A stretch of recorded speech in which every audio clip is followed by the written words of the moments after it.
Hello again and welcome. My name is Michael Fudge. This is our Learn to Program in Java series. We're up to Lesson 16. Lesson 16 will cover exception handling. On the agenda today for Lesson 16, we'll talk about errors. What are they? How do they occur? Exceptions. What are exceptions and why you need them? We'll talk about the try-catch statement, which is a block of code we use to handle exceptions. And then, of course, we'll look at best practices and reasons you should use exception management in your programming. Let's start out by talking about errors. Exceptions are designed to handle errors, but what are errors? Errors are conditions which occur in your program, and they cause that program to stop running or terminate. We've seen this before where you type in bad input, and next thing you know, you see the red text in your program output, and Java stops running your program. Sometimes we don't want our program to stop running. We want to detect the error, handle the error condition, and then continue running our program. There's really two types of errors that occur. There's user error, which is bad input. Somebody types in something or does something that the program cannot handle, and therefore it terminates.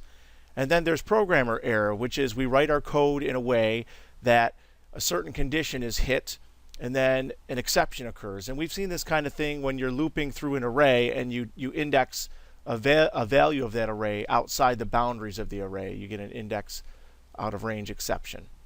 Some of these errors are easier to handle than others, and some are not. It really kind of depends on the circumstances.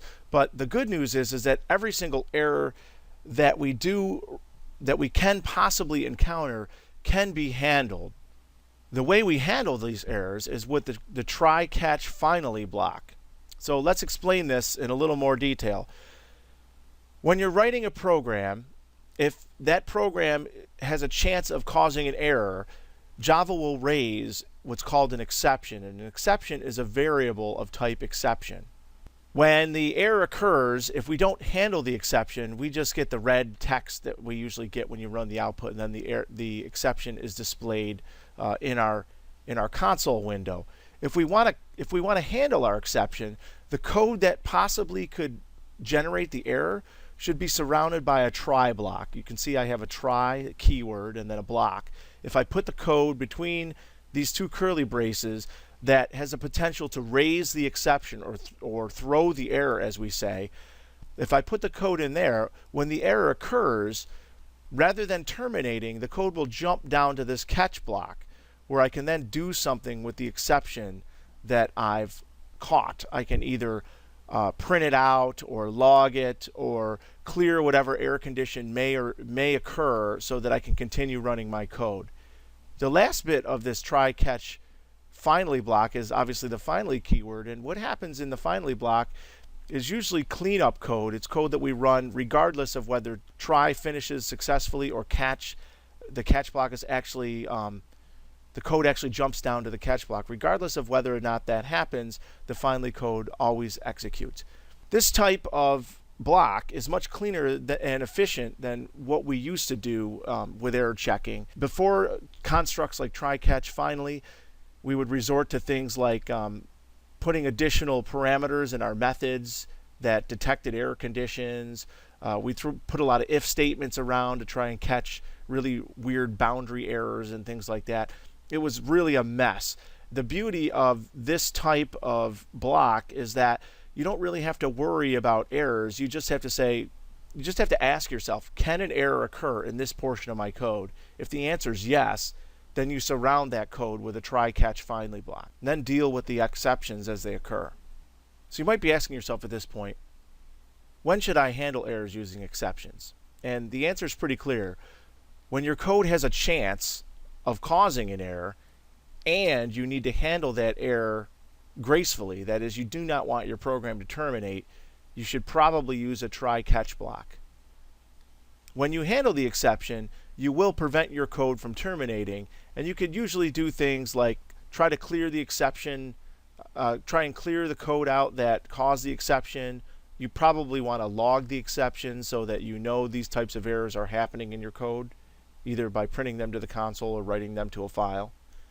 Some examples of when you want to handle errors. Usually anytime you're getting input from the user, because you don't know what the user is going to do, so you want to try to handle all the situations of user input. Anytime you're reading writing to a file, because you never know, is the disk not going to be available when I'm trying to read that file or write to that file?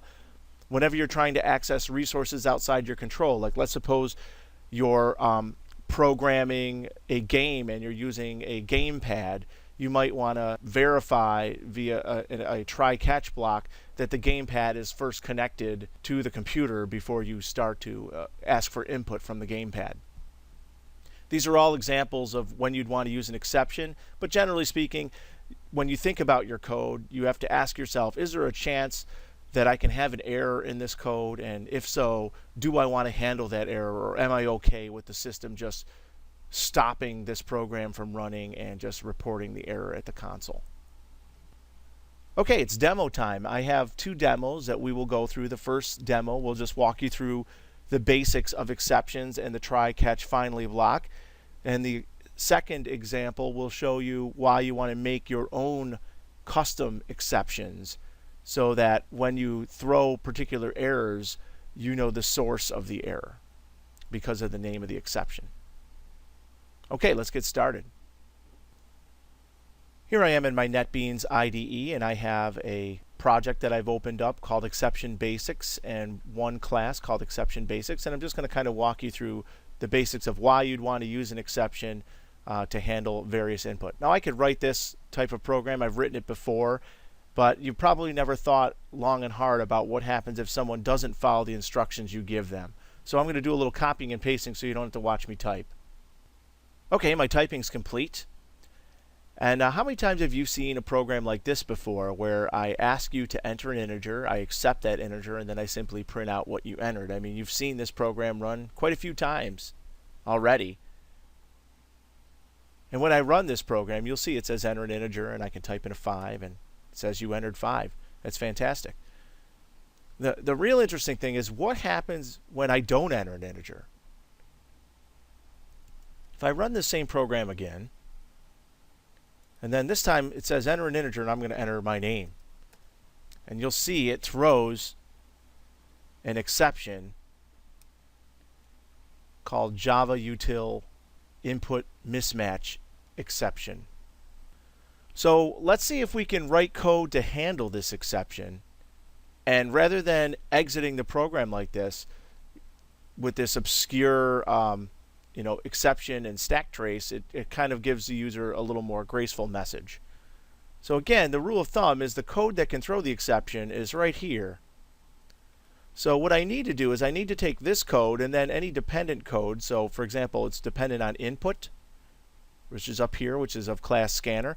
And I need to surround this with a try block. So here goes, try.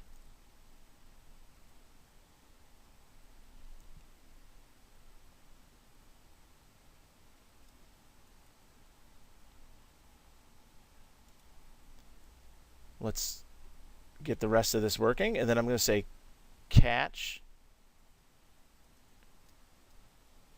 input mismatch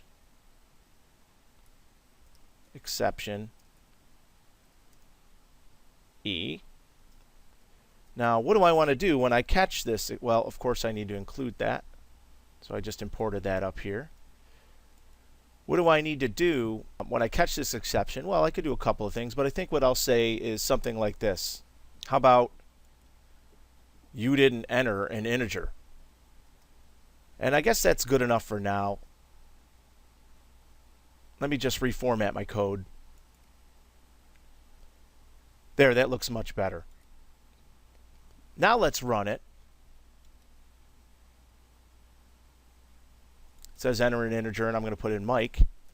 And now rather than barfing out a stack trace and an exception, it goes down here in this catch block, handles the exception, and then prints out this message instead. If you don't believe me, I can trace through it and show you if we go through it a line at a time. So I'm going to hit F7.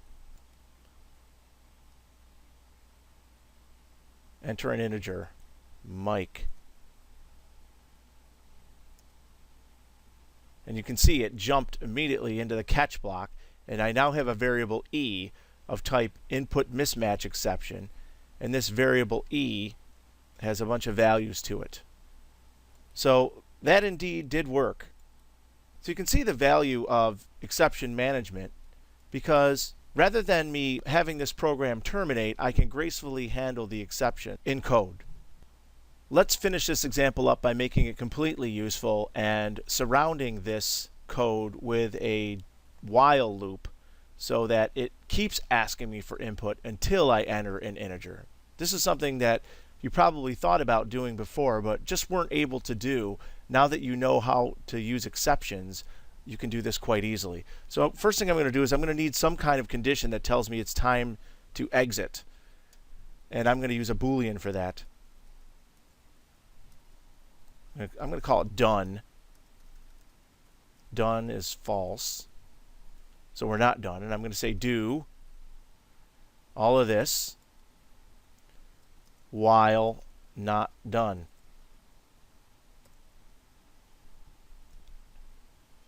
And let me reformat this code. There we go. So what I'm going to do now is I'm going to iterate over this code here until this is true. Right now it's until it's false. Right now not false is true. So what I need to do is after I accept input, if this throws an error, it's going to jump down here and it's not going to execute this next line here. If I do type in a successful int, it will go to the next line. So done is true here. I mean, it looks kind of silly, but let's just think about what happens. It's going to do this, do this. You type in something that isn't an int, it's going to jump down here. Then it's going to go back up here and repeat. When you finally do type an int, it's going to do this line of code here. And then this is now going to be false and the loop's going to stop. So let's run it, and then if you want, we'll trace through it. So enter an integer 10. Ha ha ha. You didn't enter an integer. How about Mike? You didn't enter an integer. 5. You entered 5. Beautiful. And let's just, for kicks, let's put a breakpoint here. And let's give it a debug. So here we are, scanner input. And I'm going to step through this code. Now it's asking me to enter an integer. I'm going to enter Mike. Now watch what happens. When I press enter, it's going to skip line 16 and jump right into the exception. See that? So now if I go back up here and continue and step through it again, now it's asking me for an integer. This time I'm going to put in a valid integer. And now it drops down to line 16, executes this code here. Now my exit condition is no longer true because not true is false, and I exit the do while loop. So that's how that works. Try catch. Now let's add one last wrinkle here, the finally. The finally block always executes whenever the try or the catch execute. And we generally use the finally block for cleaning up the code that we started inside the try block. So imagine you do a bunch of work inside try, but you only get halfway done because you throw an exception. The finally block is where you can kind of detect what happened and then hit the undo button if you need to. Or sometimes maybe you start the work in try and then you hit catch, and then because you caught the exception you undo everything, but then regardless of whether try works or it doesn't work, you need to do some cleanup code. So you would do that down here and finally. What I'm going to do in this case is just put a simple message here so that you understand what finally does and when it runs. So this happens whether the exception occurs or not. So let's run it one last time. Enter an integer. And then it says you didn't enter an integer, and then it says this happens whether the exception occurs or not. See that? And then I can actually enter an integer this time, and it says this happens whether the exception occurs or not. So it always executes the finally block regardless of whether try completes successfully or whether an exception is thrown inside try and the catch block comes up. So that's try catch finally. That's error handling via exceptions. Really not much to it. In the next example, we'll take a look at writing your own custom exceptions. But before we go, one thing I do want to make note of is you might be wondering, well, really, isn't really this the only code that needs to be in the try-catch block? And I want to reiterate one last time that you should always take the dependencies, the object dependencies, and enclose those in your try block. So, for example, the input object depends on the constructor up here that creates it. If I do not put that constructor inside the try block, when I hit the catch block for whatever reason and go back up here, it's gonna cause problems because it's not gonna know about this object because of object scope, right? This object is outside the scope of these curly braces, right? This kind of goes back to when we declare variables in different scopes. So you always want to make sure that those are in the scope. Okay, for this next example, I've written most of the code already. I'm just going to kind of walk you through it and then maybe take you through a run and a debug of this code. The difference between this code and the code that we saw earlier is that there are two catch blocks.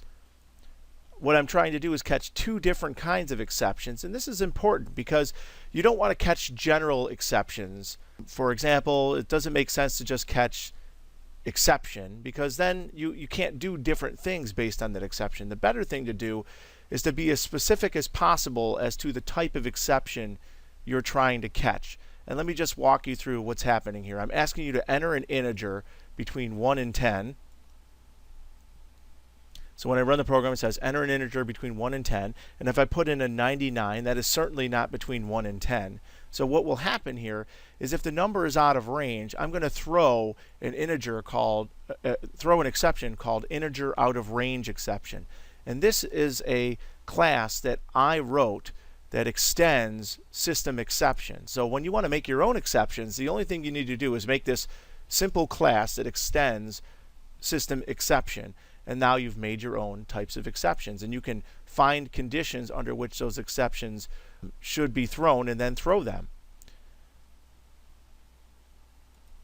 So I type in 99, I press enter, and it says your input value is not in the specified range, which is the code that runs right here because I caught the integer out of range exception, not the input mismatch exception. I had a little brain hiccup there for a second.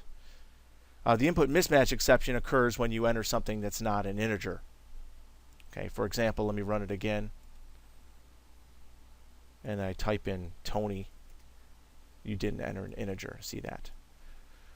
So all there is to it with this integer out of range exception is I've created a class called integer out of range exception, and that integer out of range exception is an extension of what is normally just a system exception. So there's a generic exception called system exception, and I'm extending that with my own custom exception. And then I'm using that exception here. Now normally we wouldn't, you might say, well, Mike, why wouldn't I just write if this then print something, right? And yeah, I certainly could have said, if I is between, is I is less than 1 and I is bigger than 10, begin a curly brace, print this, end curly brace. But, and this is a big but, the advantages of using exceptions is that while this code does exactly what I want today, tomorrow I might not want to simply just print out your input value is not in the specified range. I might want to do something else or something more sophisticated. And by using custom exceptions, all I know is I do my code, and then if an error occurs, I catch my exception, and then I process my code in there. I don't have to write that code in the body of all of my ifs. One last thing to note is that you can print out the exception itself if you want. For example, let me just add this code here. And what I'm going to do is print you didn't enter an integer and then print the exception itself, because I want you to see what this looks like.